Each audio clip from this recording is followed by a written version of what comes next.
How to fix failed to fetch data error on World app.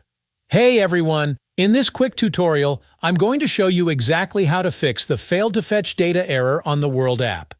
So if your app isn't loading or showing your account info, follow along step by step to get it working again. Alright, let's dive in. First, check if you're using a VPN.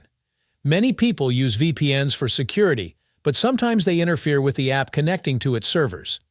Open your VPN app and turn it off, then try opening the World app again.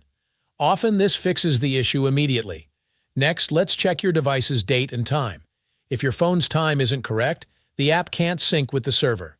Go to your phone settings, tap Date and Time, and make sure Automatic Date and Time is turned on. This keeps your device in sync with the network. Now let's look at App Permissions.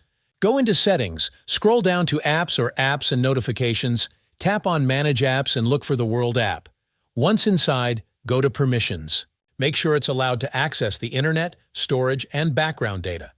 If background data is blocked, the app won't refresh properly. If it's still not working, the next step is to reinstall the app. Uninstall the World app, restart your phone, and then download it again from the official App Store. This ensures you're using the latest version and removes any corrupted files causing the error. Finally, if none of this works, the problem might be on the server side. Sometimes the World app servers are down or under maintenance, so you may just need to wait until the service is back online. And that's it. By following these steps, you should be able to fix the failed to fetch data error and get back to using the app normally.